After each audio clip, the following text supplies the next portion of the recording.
রিয়া মেয়েটি অবাক হয়ে গেল যখন সে দেখলো যে নাচটা সে 3 বছর ধরে দিনরাত পরিশ্রম করে তৈরি করেছে, ঠিক সেই নাচটাই তার সবচেয়ে প্রিয় বান্ধবী নীলা মঞ্চে দাঁড়িয়ে পারফর্ম করছে। প্রতিটি স্টেপ, প্রতিটি এক্সপ্রেশন একদম হুবহু একই, অথচ রিয়া কখনো সেই নাচটা কারো সামনে করেইনি। রিয়ার মাথায় যেন আকাশ ভেঙে পড়লো। সে ঠিক করলো সত্যিটা জানতেই হবে, তাই সে সেই নাচ ছেড়ে দিল এবং ঠিক করলো এবার শুধু সে সেই নাচটাই করবে যা তার মেন্টর মৃত্যুর আগে তাকে শিখিয়েছিল। কিন্তু ঠিক তখনই নীলা বলল, আমি একটা নতুন ডান্স বানিয়েছি। আর অবাক হওয়ার বিষয় হলো সেই নাচের নামও ঠিক একই, যেটা রিয়ার মেন্টর শিখিয়েছিলেন। রিয়ার হৃদয় ভেঙে গেল। তার মনে পড়লো আগের জন্মেও একই ঘটনা ঘটেছিল। সবাই বলেছিল রিয়াই অন্যের নাচ কপি করে, কিন্তু এবার ভাগ্য তাকে আরেকটা সুযোগ দিয়েছে। ডান্স কম্পিটিশনের ঠিক 3 দিন আগে রিয়া আবার প্র্যাকটিসে ফিরলো। তখন নীলা তার বাড়িতে এলো, সঙ্গে একটা টয় বিয়ার নিয়ে এলো। নীলা হাসি মুখে বলল, এটা তোর জন্য, মন ভালো হয়ে যাবে। কিন্তু রিয়া কিছুটা অদ্ভুত অনুভব করলো। তার মনে হলো হয়তো এই টয় বিয়ারের ভেতরেই কোনো রহস্য লুকিয়ে আছে, যেটা তার নাচের সব মুড চুরি করে নিচ্ছে। রিয়া আর দেরি করলো না, সে সেই টয় বিয়ারটা জানালা দিয়ে ছুঁড়ে ফেললো এবং তার শিক্ষকের কাছ থেকে ছুটি নিয়ে একা একা প্র্যাকটিসে বেরিয়ে গেল।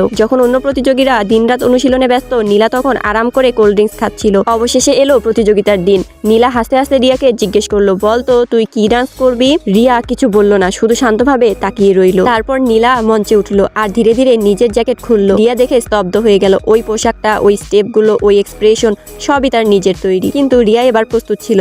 তার কাছে একটা ব্যাকআপ ডান্স ছিল, আরো কঠিন, আরো সুন্দর।